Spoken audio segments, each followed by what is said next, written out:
Let's update some predictions as we have reached the round of 16 at the 2023 Australian Open. This is what it looks like right now.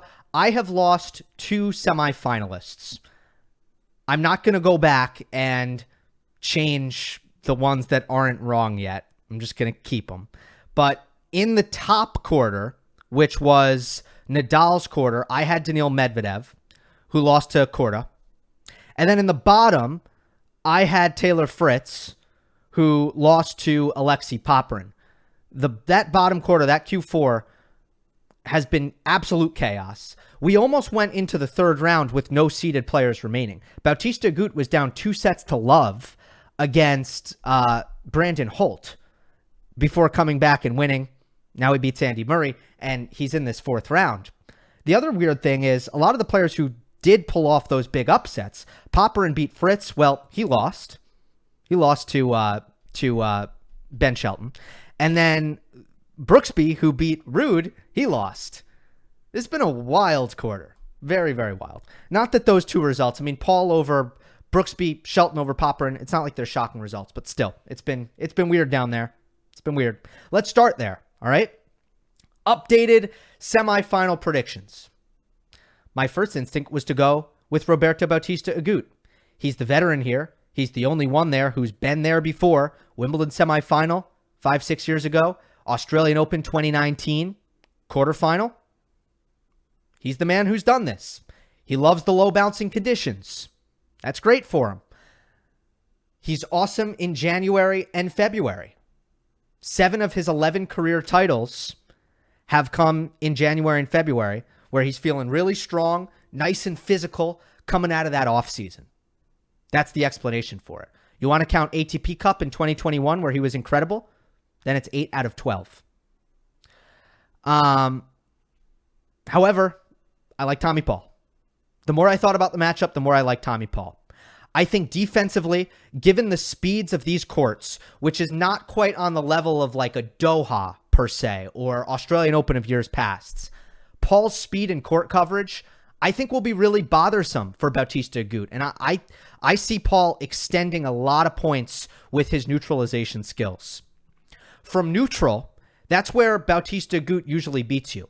But judging off of Paul's performance against Brooksby, Tommy has the discipline, the patience, the consistency to wait for his spots and not beat himself from neutral positions against Bautista Agut. I think he's tough enough to just hang in there from neutral against RBA. Offensively, Tommy's got more juice. He's got a better first serve, and the way he comes up to net to finish points is really, really good. When he's at his best, he's moving forward. Transition game is awesome. Even on the backhand approach, he hits that very, very well. So I really like Tommy Paul here. And then I do like him to make the semifinals. Shelton or Wolf, the winner of that will be the underdog in the quarterfinals.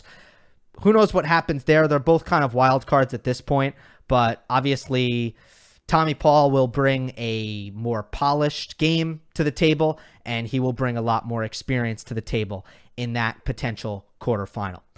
Up in that top quarter, I like Karen Khachanov. I do. Sebastian Korda's the sexy pick right now. Man, he played an incredible match against Medvedev. Just awesome. No ifs, ands, or buts. And he was so good in Adelaide 1. So he's red hot. I'm starting to think about if Korda might make a push for the top 10 in 2023. That's how highly I think of him. But first of all, the Hurkacz matchup does present some problems. Hurkacz is a great pace absorber. Hurkacz is the bigger server.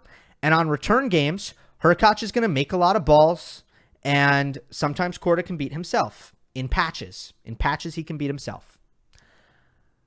At the end of the day, I think Hurkacz is a lot, really a similar matchup to Medvedev. Korda should win the match. He should.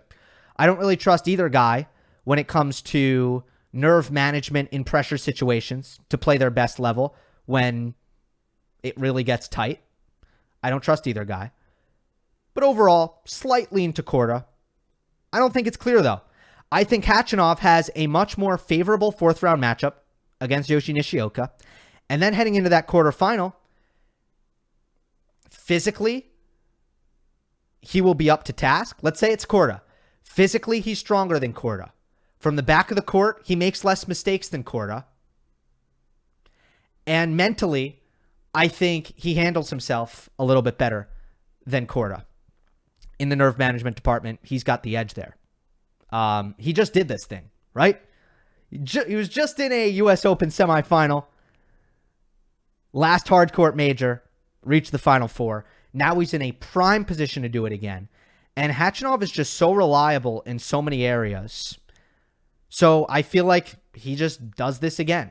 I understand that Korda's got a little bit more sizzle to his game. Some more tools, some more options, some more things that he does at an elite level. But I think there's enough advantages and enough arguments for Khachanov there. That's who I like making that semifinal. Coverage of the Australian Open is brought to you by BetUS. For this year's Australian Open, play with America's favorite sportsbook. Get $125 extra on your first deposit using the link in the description and the promo code GILL. Why not? Let's quickly run through some of the matchups. I don't want to get too in-depth on these things, but my opinion is unchanged on Tsitsipas against Sinner. The head-to-head has favored Steph. The Australian Open history has favored Steph. Tsitsipas has looked better at this year's Australian Open. He's serving great, and I think in those 0-4 rallies, that those bang-bang situations, I still think the Tsitsipas serve, the Tsitsipas forehand, the Tsitsipas net play is what brings him over the line against Jannik Sinner. Lehecka against Auger-Aliassime. Felix needs to play better than he has. He's dropped a set or two every single match so far at this Australian Open. And he's played guys who I like, I respect, but mostly on clay. Francisco Cerundolo, Alex Molchan, vast majority of their results at ATP level have come on clay. Vasek Pospisil, that's not the case for him, but you know, he's 0-3 now in 2023. And Felix has had shaky moments in every single one of those matches. Lehecka's rock solid. He comes in with better results than Felix, having a straight set win over Borna Coric and a win over Cam Norrie. It's the steadier player, the better backhand. Ultimately, the match is still on Felix's racket because of his serve, but I could definitely see Lehecka just being more solid here and coming through this match. I think this is a close one. This is one to watch, even though on paper, FAA is the heavy favorite. Rublev Rune is still the one that I just don't have any read on. I have zero confidence. My pre-tournament pick was Rublev. If you really need me to like stamp one down on paper, I'm just going to stick with that. But Rune has been so impressive here. He looks absolutely fantastic, and he attacks second serves. He really goes after the second serve return, and that has been a problem in the past for Rublev. So something to watch out for. Minaur Djokovic, it's really about Novak's hamstring. It will continue to be about Novak's hamstring, but I've continued to feel that when Novak really needs to push himself during the point, as uncomfortable as it might be and as shaky as it might look, I feel like he has been able to push himself and cover the court well enough for him to have success. So still feeling pretty good about Tsitsipas and Djokovic, who I've predicted to the final. Hope you enjoyed. Don't forget to subscribe. I'll see you next time.